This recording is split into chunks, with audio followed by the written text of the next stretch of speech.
जय जिनेन्द्र सभी को।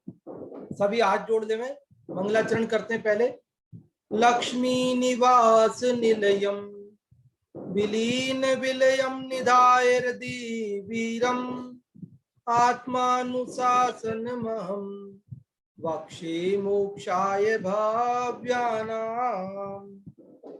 जो लक्ष्मी के निलय रूप उन अविनाशी प्रभु को उर्धार ग्रंथ रचूं आत्मानुशासन भव्य जनों को है स्वीकार, भव्य जनों को है स्वीकार। यह आत्मानुशासन नामक ग्रंथराज है। आज से लगभग 1300 वर्ष पूर्व आचार्य गुणभद्र देव द्वारा इस ग्रंथराज की रचना की गई। संस्कृत भाषा में रचित इस ग्रंथराज में 270 श्लोक हैं और उनमें से हम 161 श्लोक पढ़ चुके हैं।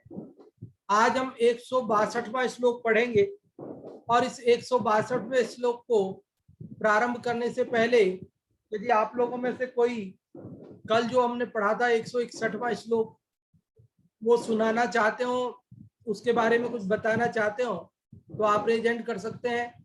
और जो भी लोग रेजेंट करते हैं उन्हीं में से हम पूछते हैं। पहले सुमित जी सांगानेर, आपको अनम्यूट किया, आप बताएं। हाँ जी, जय जिनेन्द्र। जय जिनेन्द्र जी, कल वाले श्लोक में हमने ये सीखा था कि ये जो व्रती जीव है, जो संयमधारी हैं, यदि किसी कारणवश विषयों में आसक्त हो जाते हैं, अगर भोगों की इच्छा रखते हैं, तो उनका स्थितिकरण करने के लिए उनको पहले पुण्य का या जो भोगों का लोभ दिखाया जाता है, जिससे कि वे धर्म में वापस स्थित हो जाएं। क्योंकि जो स्वर्ग सुख है और मोक्ष सुख है, दोनों ही धर्म से ही प्राप्त होते हैं। और जब वो धर्म में स्थिर होंगे तो जो भोगों की कांक्षा है वो स्वतः ही मिट जाएगी और वो वापस धर्म में स्थित हो जाएंगे। इस प्रकार यहाँ पर बताया गया था। बहुत अच्छा आपने बताया सुमित जी, बहुत बहुत धन्यवाद आपके लिए। और अब अपन आगे बढ़ते हैं और प्रारंभ करते हैं अपन अगला श्लोक 162वां श्लोक आप सभी की स्क्रीन पर आ रहा है। देखिए ये 162वां श्लोक आपकी स्क्रीन पर आ चुका है। निर्धनत्वं धनम येषां मृत्युरेव हि जीवितम् किं करोति विधिस्तेषां सतां ज्ञानैकचक्षुषाम्। निर्धनता ही धन है और मृत्यु ही है जीवन। ज्ञान चक्षुत सज्जन का क्या कर सकते ये कर्म भला। देखो क्या कहते हैं इसके अंदर आचार्य गुणभद्र देव इस छोटे से श्लोक में अनुष्टुप छंद में बहुत बड़ी बात कहते हैं। वो कहते हैं महामुनियों का कुछ भी बिगाड़ने में कर्म असमर्थ। हमने सुना है कि ये कर्म जीव को दुखी करते हैं, सुखी करते हैं, जिलाते हैं, मारते हैं, नाना प्रकार से इसे चार गतियों में घुमाते हैं। हम सुनते हैं कि ये कर्म दुष्ट है, ये हमें परेशान करते हैं। सारा जगत कर्म के अनुसार कर्म का प्रेरिया हुआ 4 गति 84 लाख योनियों में घूमे है। किंतु यहाँ आचार्य गुणभद्र देव कहते हैं भैया ये कर्म है ना, ये मुनियों का कुछ भी नहीं बिगाड़ सकता। मुनियों का कुछ भी नहीं बिगाड़ सकता, अर्थात ज्ञानियों का कुछ भी नहीं बिगाड़ सकता। हाँ, अज्ञानी जीव कर्म से परेशान होते हैं, लेकिन ज्ञानियों को कर्म परेशान करने में समर्थ नहीं है। देखो क्या कह रहे हैं इसके अंदर, निर्धनत्वम धनम येषाम। येषाम मतलब जिनका, निर्धनत्वम मतलब निर्धनपना ही धन है।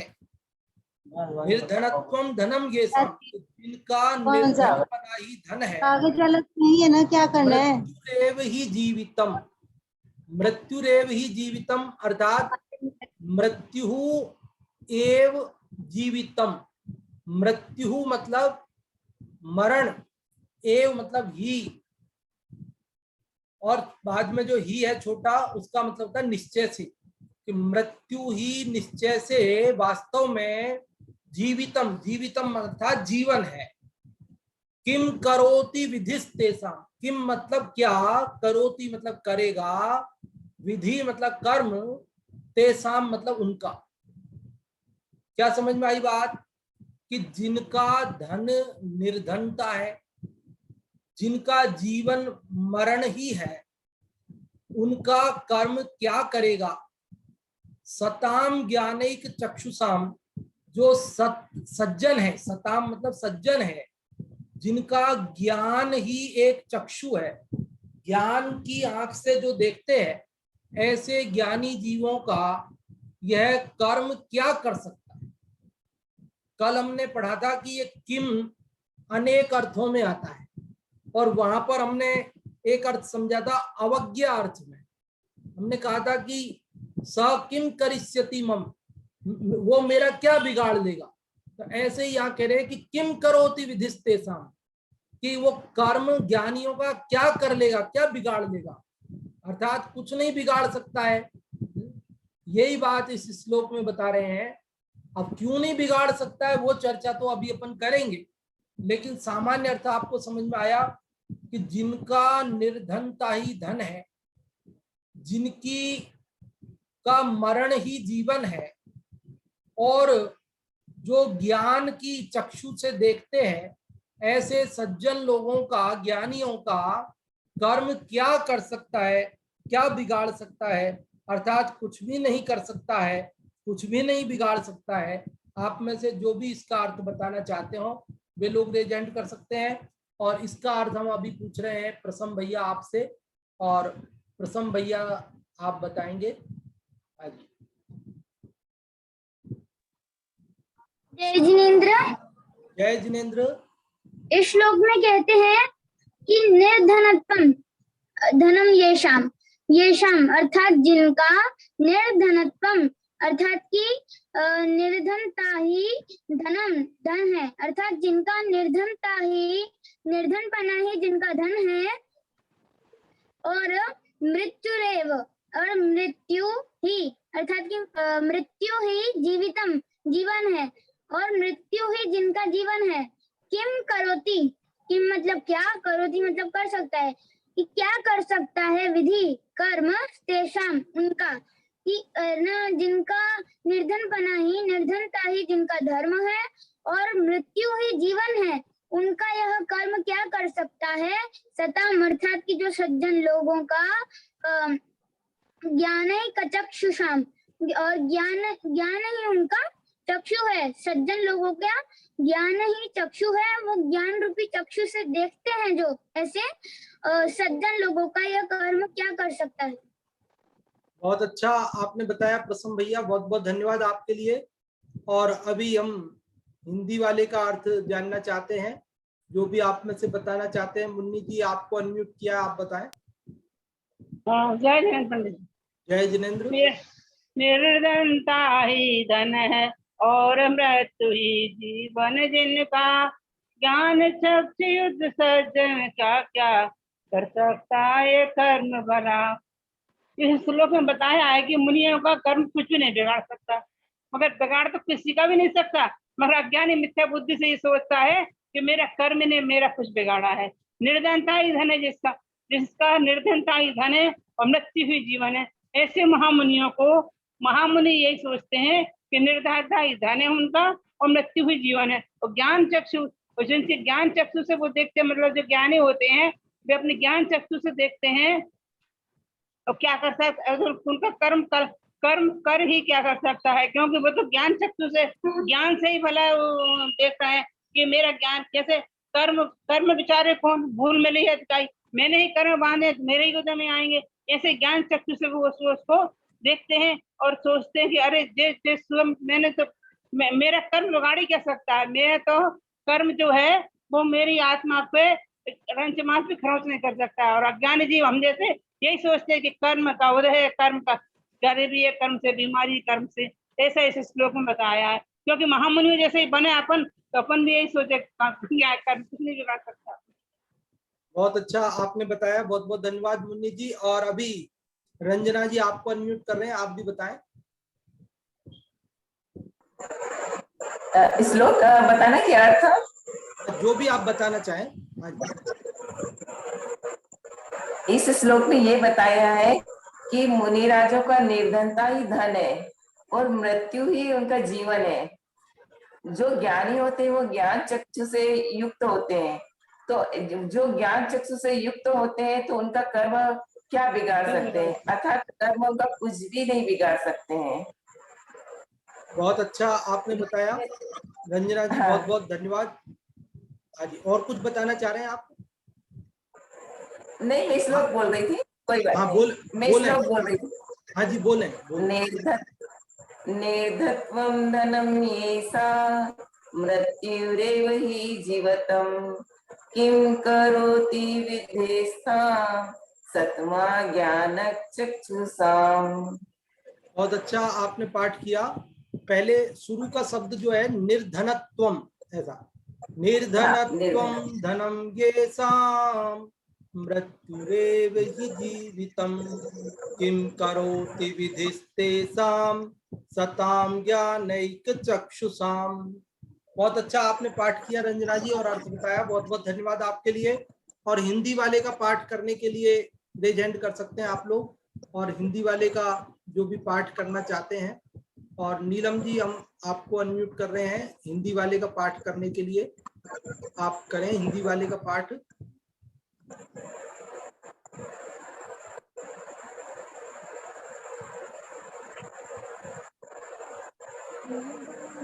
जीवन और मृत्यु ही है जीवन जिनका ज्ञान सज्जन का क्या कर सकते ये कर्म भला। बहुत अच्छा आपने पाठ किया, बहुत बहुत धन्यवाद नीलम। और अभी हम इसकी थोड़ी चर्चा करेंगे। और भी लोग, आप में से कई लोग इसका पाठ करना चाहते हैं। बाद में यदि समय बचेगा तो हम आप लोगों को अवसर देंगे। मुस्कान एंड स्वस्ति, आपको अनम्यूट करते हैं। आप पढ़ना चाहते हैं या कुछ बताना चाहते हैं? हाँ जी। हाँ, हम पढ़ना चाहेंगे। हाँ जी, पढ़ें। निर्धनता ही धन है और मृत्यु है जीवन जिनका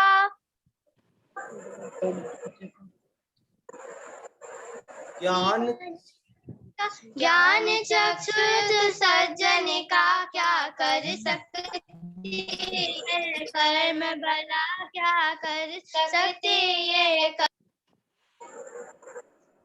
बहुत अच्छा आपने पाठ किया, बहुत बहुत धन्यवाद आपके लिए। देखो ये नन्ही नन्ही बच्चियां हैं और इन्होंने बहुत ध्यान से इस बात को सुना, समझा और बहुत अच्छे से इसका अर्थ बताया, इसका पाठ किया। बहुत बहुत धन्यवाद आपके लिए। और अब अपन इस श्लोक की थोड़ी चर्चा करते हैं। देखिए इस श्लोक में क्या बात बताई गई। अभी हमने संस्कृत से पढ़ा, हिंदी से पढ़ा, उसका अर्थ समझा, आप सबने बताया। इसमें सरल शब्दों में इतनी सी बात कही आचार्य गुणभद्र देव ने कि देखो, जो मरण को ही जीवन समझ लेते हैं और जो निर्धनता को ही धन समझ लेते हैं, ऐसे ज्ञानियों का कर्म कुछ नहीं बिगाड़ सकते। कहने का तात्पर्य यह है, देखो ज्ञान बड़ा है, कर्म बड़ा नहीं। हम आज तक क्या समझ रहे हैं कि ये कर्म बड़े बलवान, कर्मों को हमने बलवान समझ रखा है और अपने को कमजोर समझ रखा है। हम ये सोच रहे हैं कि कर्म जैसे नाच नचाएंगे, हमें वैसे नाचना पड़ेगा।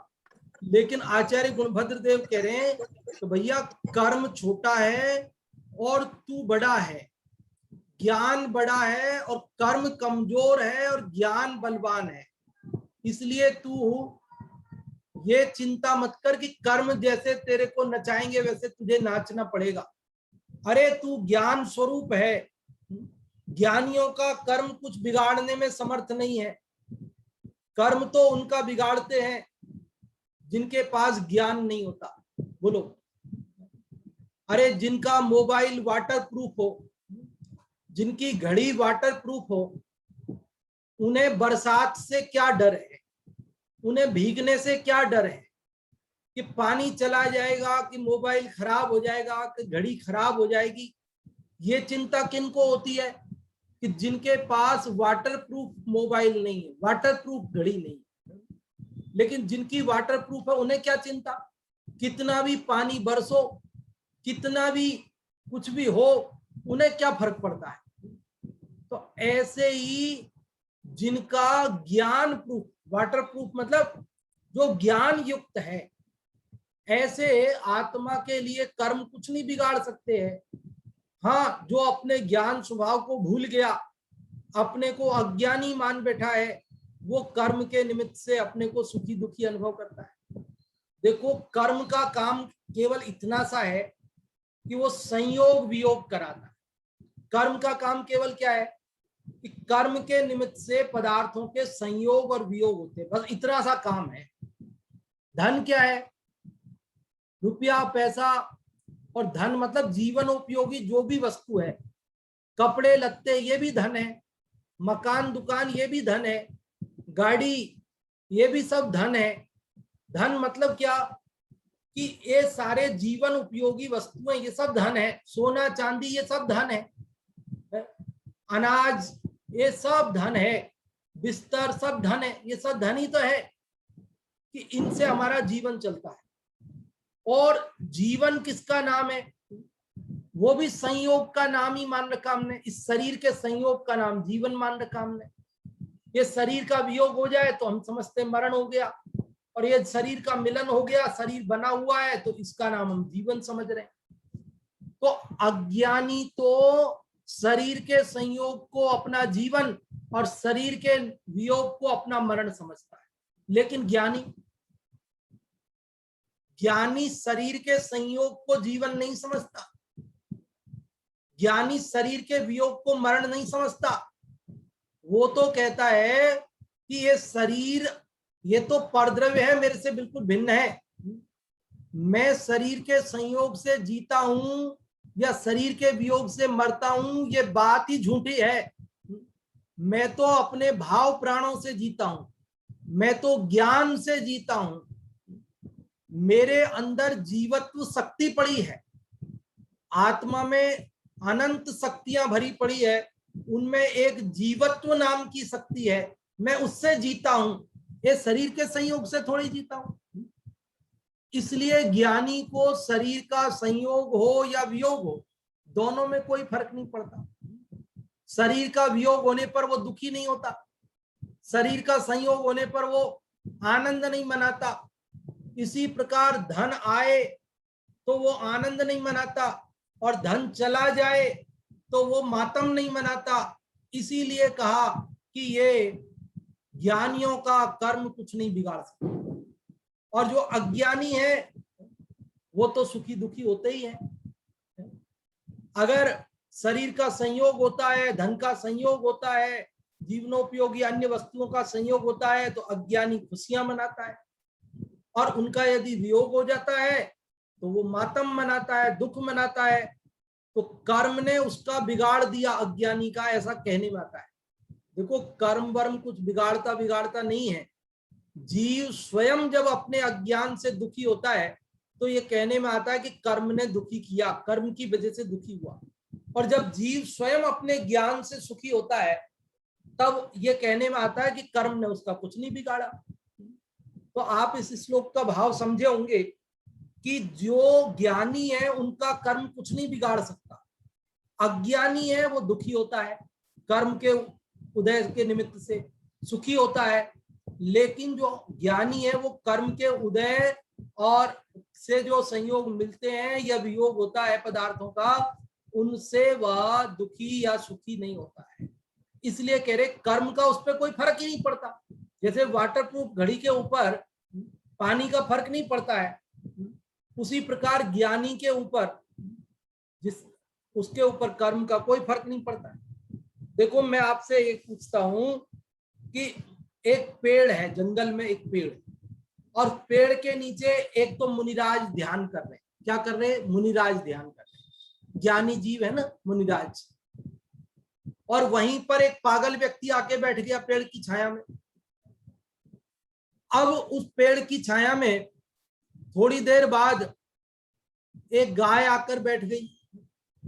तो बोलो, वो मुनिराज तो उन्हें तो कोई फर्क नहीं पड़ रहा, भले पागल आ गया भले गाय आ गई, लेकिन पागल को फर्क पड़ रहा है। पागल खुशियां मना रहा है, वाह गाय आ गई अपने पास तो वाह अभी दूध पियेंगे अपन तो। थोड़ी देर में और 2 गायें आ गई तो और खुशियां मना रहा है। एक आध और भैंस आ गई तो और खुशियां मना रहा है। और 1-2 लोग आ गए, एक बढ़िया सी कार आकर के रुकी वहां छाया में तो वो खुशियां मना रहा है। और जब थोड़ी देर बाद वो कार स्टार्ट करके चल दिया ड्राइवर, तो रोने लगा, अरे मेरी कार चली गई, अरे मेरी कार चली गई, अरे मेरी कार चली गई, कोई रोको इसको, कोई रोको। अब गाय उठकर चली गई तो फिर रोता है, अरे हमारी गाय चली गई, अरे हमारी गाय चली गई। और मुनिराज को कोई फर्क नहीं पड़ रहा। मुनिराज के लिए वहां गाय आती है, गाड़ी आती है, चली जाती है, उन्हें कोई फर्क नहीं पड़ता।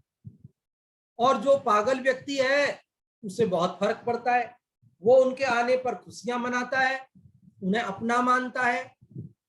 और जब वे चली जाती हैं, उनका वियोग हो जाता है तो वह दुखी होता है, रोता है, मातम मनाता है। तो बोलो ये जो पदार्थ आए और पदार्थ गए, इन्होंने किसका बिगाड़ा और किसका नहीं बिगाड़ा? तो कहते हैं मुनिराज का कुछ नहीं बिगाड़ा और पागल का तो बिगाड़ा ही बिगाड़ा है। बिगाड़ा ऐसा निमित्त नैमित्तिक संबंध से कहने में आता है, स्वयं नहीं बिगाड़ा वस्तुतः है, तो कर्म ने भी क्या बिगाड़ा। तो ऐसे ही कर्म के उदय में संयोग होते हैं। हमारे पुण्य का उदय आया, हमारा मकान हो गया, हमारा परिवार में पुत्र हो गया, हमारे गाड़ी आ गई, हम खुशियां मना रहे हैं। और पाप का उदय आया, गाड़ी का एक्सीडेंट हो गया, मकान बिक गया, पुत्र मर गया, अब हम रो रहे हैं, मातम मना रहे हैं। क्यों? क्योंकि हमने उन सबको अपना माना था। और ज्ञानी ने पहले भी उनको अपना नहीं माना। ज्ञानी ने उनको इसलिए उनके वियोग होने पर कोई मातम भी नहीं मनाया। तो इस प्रकार से ज्ञानी के लिए कर्म कुछ नहीं बिगाड़ सकते हैं, अज्ञानी का ही कर्म कुछ बिगाड़ते होंगे। यह बात इस श्लोक के माध्यम से हमें कह करके आचार्य गुणभद्र देव ये कहना चाहते हैं कि देखो आप ज्ञानी बनो, कर्म आपका कुछ नहीं बिगाड़ेंगे।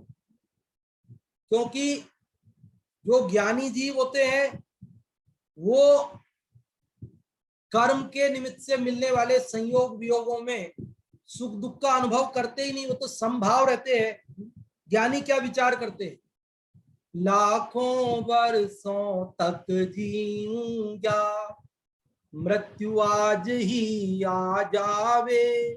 बोलो ज्ञानी क्या विचार कर रहा है कि लाखों वर्षों तक भले मैं जीऊं और चाहे आज ही मरण आ जाए, मुझे क्या फर्क पड़ता है। ये शरीर रहेगा तो भी मुझे कोई फर्क नहीं पड़ता, और शरीर चला जाएगा तो भी मुझे कोई फर्क नहीं पड़ता। ये है तब भी मेरा नहीं है, तो जाने पे मुझे क्या। और अज्ञानी दुखी होता है। मुनिराज ज्ञानी जीव ये संयोग वियोगों में, अनुकूल और प्रतिकूल संयोगों में समभाव रहते। क्या रहते हैं?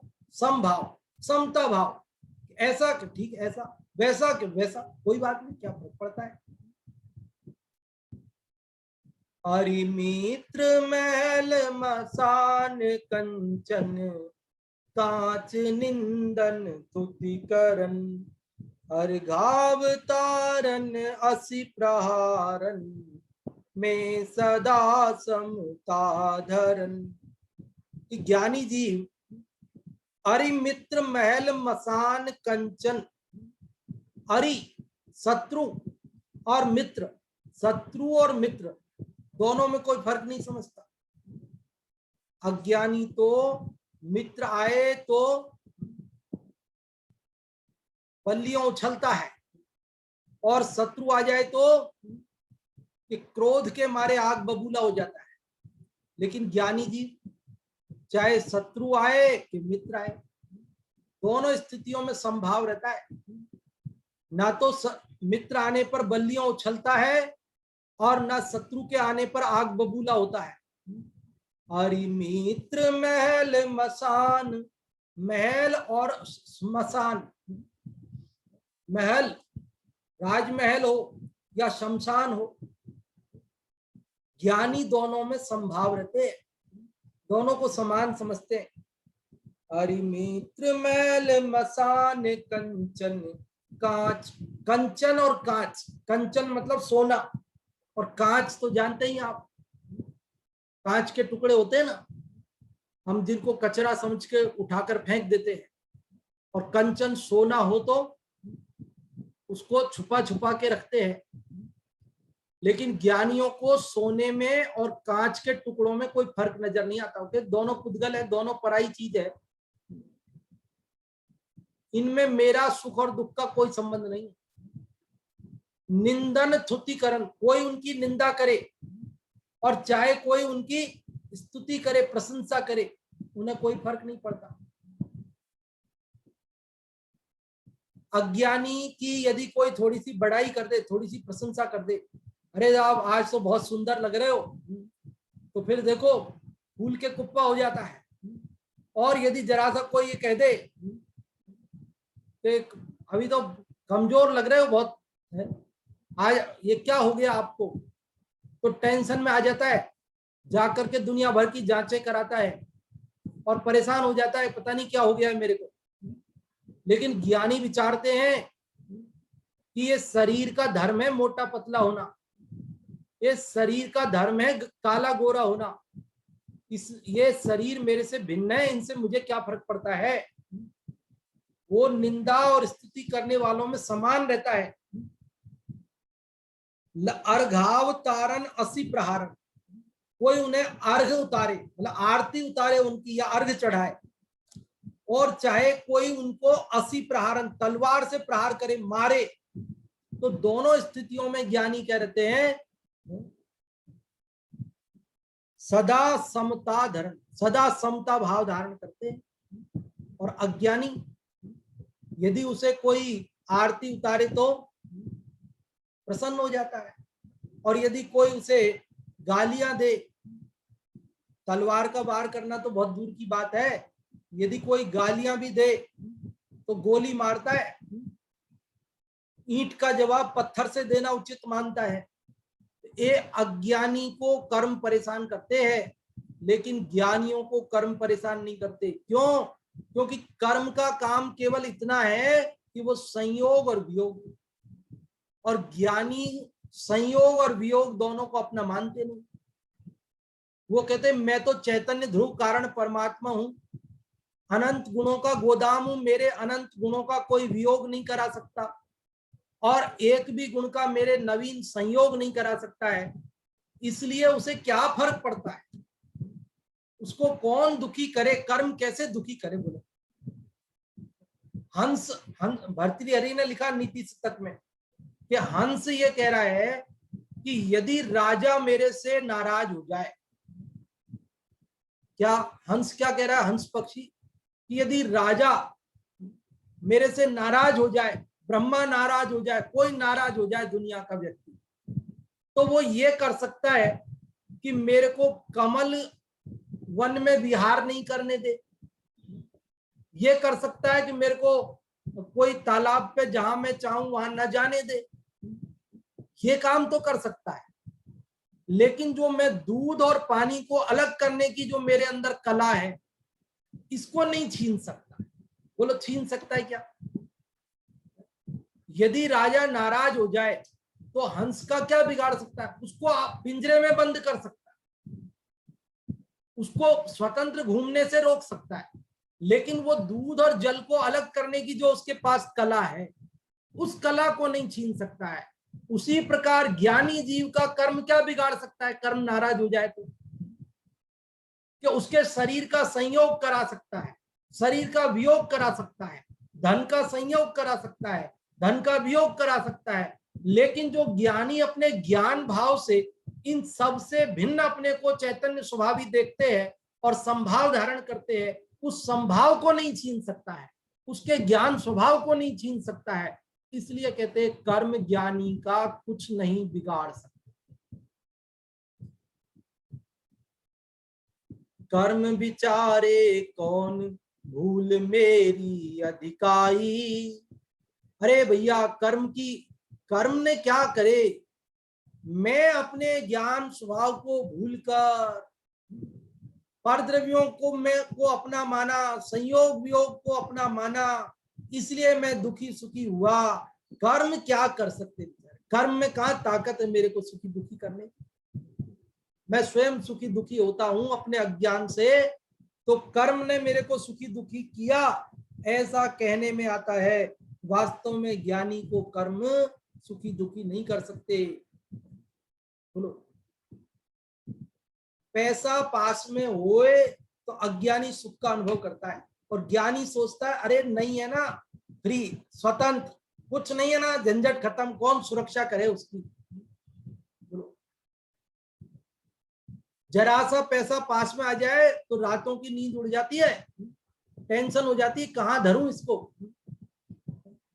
तीतर को मिल गई पीतर, बाहर धरूं के भीतर, ऐसे चक्कर में पड़ जाता है। तीतर को जरा सा पीतल का टुकड़ा मिल गया, अब टेंशन में आ गया, कहां रखूं, चोर नहीं ले जाए। अपने पास कुछ नहीं हो तो हाथ हिलाते हुए चुपचाप चले जाएंगे अपन, लेकिन अगर 5 लाख रुपए साथ में लेके जाने हो तो 10 बार सोचेंगे किस रास्ते से जाऊं, किस रास्ते में चोर मिल सकते हैं, किस में नहीं मिल सकते हैं, कौन को साथ में ले जाऊं, किस 10 बातें सोचेगा। और रास्ते में हर एक आदमी को शंका की नजर से देखेगा, हर व्यक्ति उसे चोर नजर आएगा, और यदि उसके पास कुछ नहीं है तो निश्चिंत होके जाएगा। ट्रेन में बस में अपन सफर कर रहे हो और अपने पास कोई सामान नहीं हो तो अपन बैठे और आराम से आंख बंद करके सो जाएं और अपना स्टेशन आए और उतर जाएं, क्या दिक्कत है, कोई फर्क नहीं पड़ता। लेकिन यदि अपन सूटकेस में गहने पैसे रख के चल रहे हैं, अब सूटकेस अपन ने रख दिया ऊपर, तो अब नींद नहीं आ सकती। जैसे ही झपकी आएगी तो आंख खोल के देखेगा, अच्छा सुरक्षित रखी कि नहीं अटैची, कोई ले तो नहीं गया, किसी ने हाथ तो नहीं लगाया, कोई सवारी चढ़ी, सीट नहीं मिली, उधर खड़ी है, तो बार बार देखता है अरे ये सवारी तो नहीं ले लेगी, इसको उठा के तो नहीं चल देगी। जैसे ही बस रुकी, ट्रेन रुकी, कहीं उठा कोई उतर रहा है यात्री, लेके तो नहीं जा रहा है, कितनी टेंशन है।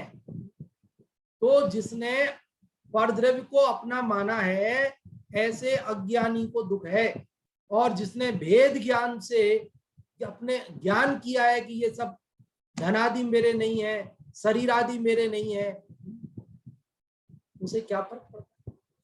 वो तो ऐसा विचारता है ज्ञानी, छिद जाए वा भिद जाए अथवा प्रलय को प्राप्त हो, अथवा चले जाए जहां पर परिग्रह मेरा नहीं। कुछ चूक हुई होगी बोलने में, लेकिन भाव ऐसा ही है कि ज्ञानी ऐसा विचार करता है कि परिग्रह को चाहे कोई ले जाए, चाहे वो छिद जाए, मतलब नष्ट हो जाए, भिद जाए, कुछ भी हो जाए, उसका खंडित हो जाए, कहीं भी जाए, लेकिन परिग्रह मेरा है ही नहीं ना भाई, मैं क्यों रोऊं, क्यों दुखी हूं। और अज्ञानी तो उसे अपना मान के बैठा है, अपना जीवन प्राण मान के बैठा है। जैसे छोटे बच्चे होते हैं ना, जरा जरा से कागज के टुकड़े, जरा जरा सी फालतू की चीजों को लेकर के खेलते रहते हैं, और दूसरे दोस्त ने क्या किया, खेलते खेलते उसके कागज को फाड़ दिया। अब फाड़ दिया, फिर देखो इसको ऐसे फूट फूट के रोता है जैसे माँ बाप मर गए हों इसके। माँ बाप समझाते अरे क्या हो गया, इतना सा कागज का टुकड़ा इसने फाड़ दिया, उसमें इतना रोने की क्या बात है, हम तेरे को पूरी कॉपी ला कर देते हैं, ले नई कॉपी ले ले। लेकिन वो कहते नहीं नहीं, वो कागज फाड़ दिया उसने। अरे फाड़ दिया, वो मानने तैयार नहीं है, उसे समझने तैयार नहीं है। माँ बाप परेशान है, समझा समझा के, अरे तेरा कुछ नहीं बिगड़ा, तू अभी भी वैसा का वैसा ही है, तेरे पास कोई कमी नहीं आई, एक कागज का टुकड़ा फाड़ दिया तो। लेकिन वो तो ऐसे पछाड़ मार के रोता है, हाथ पैर फैला के लोटपोट हो जाता है जमीन पे, जैसे कोई सारी दुनिया लुट गई उसकी, तो कुछ नहीं बचा उसके पास। ऐसे ही अज्ञानी धन के संयोग वियोग में, शरीर के संयोग वियोग में, परिवार के संयोग वियोग में, इष्ट मित्रों के संयोग वियोग में, गाड़ी बंगले के संयोग वियोग में, ऐसा या तो नाचता है पागल होकर के, और या तो जो है वियोग हो जाए तो ऐसा आत्महत्या कर लेता है। वो कहता है बस मैं तो मर गया। इसलिए वेदों में तो कहा धनम वही प्राणः। कई लोगों के प्राण धन में बसते, कई लोगों के चोरी हो गई, शेयर में नुकसान हो गया, फैक्ट्री में आग लग गई, सदमे में आ जाते लोग, हार्ट अटैक से मर जाते, फांसी लगाकर मर जाते, जहर पीकर मर जाते, कई नदी तालाब में कूदकर मर जाते हैं। धन ही प्राण थे बेचारे के, अब धन चला गया सो वो भी चला गया। और ज्ञानी जीव को धन मेरा है ही नहीं, अभी विचार कर रहा है ना ज्ञानी, जावे चला जहां कहीं चला जाए, हमें क्या, हमारा है ही नहीं। जो वस्तु हमारी नहीं, उस वस्तु का कर्म संयोग कराए वियोग कराए, उसे क्या फर्क पड़ता है। देखो ज्ञानी कैसा विचार करते हैं। एक साधारण ये तो सम्यक दृष्टि ज्ञानियों धर्मात्माओं की बात तो बहुत ऊंची है। जिसको साधारण सा भी ज्ञान हो जाए ना, थोड़ा सा भी ज्ञान हो जाता है, लोक में भी वो कितना शांति का वेदन करता है। देखो एक बुढ़िया थी, अम्मा जी थी, अब उनके कोई बच्चा था नहीं, वो तो बाल विधवा हो गई थी और कुछ था ही नहीं उसके, ना पति ना कोई, कुछ नहीं था आगे पीछे, अकेली बुढ़िया कच्ची झोपड़ी में रहती थी। बारिश के दिन थे और बरसात आई तो उसकी झोपड़ी की कच्ची दीवारें तो थी, बारिश के पानी से एक दीवार गिर गई। तो वहां जो बच्चे खेल रहे थे मोहल्ले के, वो बच्चे दौड़े दौड़े आए और कहने लगे अम्मा जी आपकी एक दीवार गिर गई है। तो अम्मा जी कुछ नहीं बोली। तो बच्चों ने सोचा अम्मा ने सुना नहीं, बुढ़ापे में ऊंचा सुनते हैं ना, तो सुना नहीं होगा, तो उसके कान के पास आकर के जोर से बोले बच्चे, अम्मा आपने सुना, आपके घर की एक दीवार गिर गई है। तो बड़ी शांति से बोली अम्मा जी कि बेटा आज ये दीवार गिरी है, कल वो गिरेगी, परसों उधर की गिरेगी, पल्ले रोज वो गिरेगी और एक दिन मैं ही गिर जाऊंगी। क्या है, एक कच्ची दीवार है, इसको गिरना ही है, इसको कौन रोक सकता है। ऐसे ही ये कच्ची दीवार को कोई नहीं रोक सकता है, तो इस कच्ची दीवार को भी कोई नहीं रोक सकता है। ये शरीर भी तो कच्ची दीवार है, ये भी तो मिट्टी का बना है, इसको कौन रोक सकता है। कोई रोक पाया? चक्रवर्तियों का रहा, रावण का रहा, किसका रहा? अरे किसी का नहीं रहा। लक्ष्मण 6 महीना तक राम उनको कंधे पर लिए घूमे, लेकिन फिर भी क्या शरीर को बचाया जा सकता है? नहीं बचाया जा सकता है। इसलिए ज्ञानी तो जो जाने वाली वस्तु है उसे जाने वाली समझते हैं, और जो ध्रुव चैतन्य है उसे ध्रुव चैतन्य समझते हैं। इसलिए वे कर्म के निमित्त से होने वाले संयोग वियोगों में सुखी दुखी नहीं होते हैं। वे इसलिए अपने को उन सब से भिन्न अनुभव करते तो सुखी रहते। इसलिए कर्म उनका कुछ भी नहीं बिगाड़ सकते हैं। और भी चर्चाएं तो अपन कर सकते हैं, लेकिन अभी 6 मिनट है, हम चाहते पहले आप लोग बोलें, यदि समय बचेगा तो हम कुछ चर्चा और करेंगे। अभी आप लोगों को रेज हैंड करने के लिए आमंत्रित करते हैं। जो भी आप में से बताना चाहते हैं या कुछ पूछना चाहते हैं इस 162वें श्लोक के संदर्भ में, जो भी चर्चा हमने अभी की उसमें से आपको क्या समझ में आया, आप में से जो भी इस 162वें श्लोक का सार बताना चाहते हैं या थोड़ा बहुत भी बताना चाहते हैं तो आप रेज हैंड कर सकते हैं।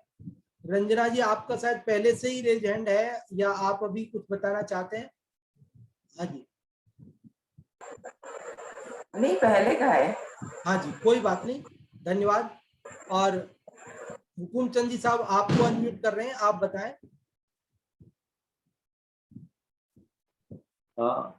वो छंद जो है वो स्क्रीन पे आएगा क्या? हाँ आ जाएगा, नहीं क्यों नहीं आएगा, अभी आ जाता है, ये आ गया। निर्धनता ही धन है और मृत्यु ही है जीवन जिनका, ज्ञान चक्षुयुत सज्जन का क्या कर सकते ये कर्म भला। इसमें ये बताया गया है कि जो ज्ञानी जीव है, जो ज्ञानी जन है, वो वास्तव में कर्मोदय से प्राप्त संपत्ति या कर्म के उदय में या जो वियोग हो जाता है उसमें दुखी नहीं होते, और कर्म से जो संपत्ति मिल जाती है उसमें वो प्रसन्न नहीं होते। इसलिए जो ज्ञानी जीव है, जो ज्ञान चक्षु से जो देखते हैं, मतलब जो वास्तव में जो ज्ञान चेतना वाले जो जीव है, उनका जो कर्म भला कुछ नहीं बिगाड़ सकते हैं। मतलब वो कर्म चेतना में या कर्म फल चेतना में जो नहीं रहते, वास्तव में ज्ञान चेतना से जो प्रवर्तते हैं, तो उनका जो जीवन होता है वो वास्तव में क्षणिक जो संयोग वियोग से उनको कोई ज्यादा सुख दुख नहीं होता है। और इस तरह से बाकी अपने जो सामायिक पाठ में भी एक पंक्ति आती है कि इष्ट वियोग अनिष्ट योग में विश्व मनाता है मातम, हे सभी है विश्व वासना उपादेय निर्मल आत्म। तो इस तरह से हमको ज्ञानी जीवों को तो अपनी आत्मा ही उपादेय है, और बाकी ये इष्ट संयोग का वियोग हो जाए या अनिष्ट संयोग मिल जाए तो इसमें ज्ञानी जीवों को ज्यादा सुखी दुखी नहीं होते हैं। बहुत अच्छा हुकुमचंद जी साहब आपने बताया, बहुत बहुत धन्यवाद आपके लिए। और भी कोई आप में से बताना चाहते हो तो आप रेज हैंड कर सकते हैं। और अभी सुमित जी संगानेर आपका रेज हैंड हुआ है, हम आपको अनम्यूट करते हैं, आप बताएं। हाँ जी, जय जिनेंद्र। जय जिनेंद्र। आज वाले श्लोक में हमने ये सीखा है कि जो तपस्वी है, मुनि है या जो विरक्त हैं, उन्हें कर्म उनका कुछ भी नहीं बिगाड़ सकता है, क्योंकि वे जो निर्धनता है उसको ही धन मानते हैं, क्योंकि जो आत्मधन है उसको ही धन जानते हैं, जो जड़ द्रव्य है उसको वो धन नहीं मानते हैं। और जो आत्मधन है वो तो सदैव रह सकता है, वो उसको कोई पृथक नहीं कर सकता है।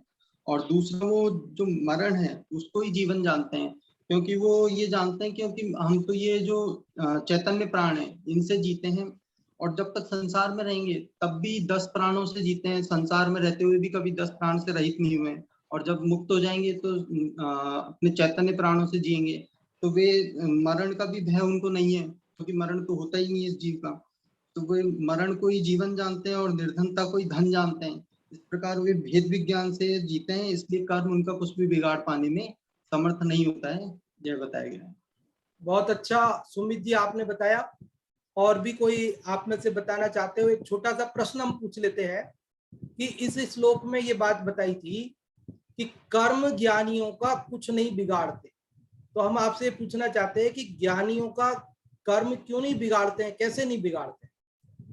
यदि आप में से कोई बताना चाहते हो तो आप रेज हैंड कर सकते हैं कि ज्ञानियों का कर्म क्यों नहीं बिगाड़ते हैं। क्या पक्षपात करते हैं वो, अज्ञानियों का नहीं बिगाड़े और ज्ञानियों का नहीं बिगाड़े, ऐसा कोई पक्षपात करते हैं वो? हाँ जी, अंगूरी जी आपको अनम्यूट किया है, आप बताएं।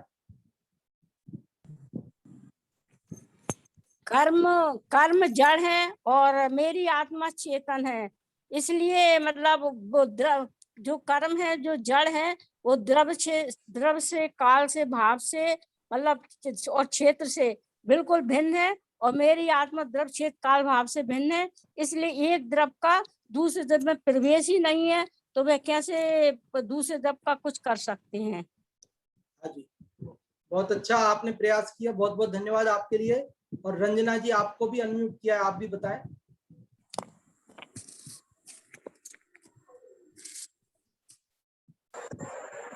ज्ञानी जीवों को मतलब नहीं कि कर्म उनका कुछ नहीं कर सकते। इसका कारण है कि ज्ञानी जानता है कि जो ये संयोग मिले हैं, वियोग मिलता है, वो सब कर्म के उद्देश्य से होता है, और मेरे में इन संयोग वियोग का कोई स्थान नहीं है, मैं इनसे रहित हूँ।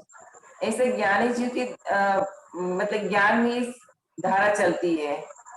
इसलिए ज्ञानी जीवों का कर्म कुछ भी नहीं बिगाड़ सकते। वो हमेशा अनुकूल परिस्थिति हो, प्रतिकूल परिस्थिति हो, सब में समभाव से रहते हैं।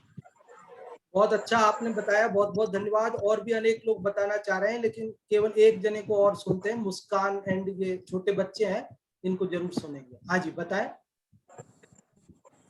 हाँ, जो ज्ञानी जीव होते हैं उन पे कोई भी विपदा आ जाए या उनका कुछ भी हो जाए तो वो बहुत मतलब वो समता भाव धारण करके रखते हैं, उनको बिल्कुल भी आकुलता नहीं होती। या फिर जैसे कोई मर जाए तो कुछ शोक नहीं होता, पर जो अज्ञानी जीव होते हैं वो मतलब वो बहुत शोक करेंगे अगर उनका कोई मर जाए या हो जाए। बहुत अच्छा मुस्कान एंड स्वस्ति आपने बताया। और अभी अपना समय पूर्ण हो गया और आज कौन बनेगा ज्ञानपति कार्यक्रम भी चलता है। नहीं, आज तो मंगलवार है। अभी अपन दूसरी कक्षा जो नाटक समय सार जी की है उसके लिए आमंत्रित कर रहे हैं पंडित जी साहब को। कोटा से जय कुमार जी साहब पधारे। पंडित जी साहब अभी धन्यवाद पंडित हेमचंद जी साहब। बहुत शुक्रिया।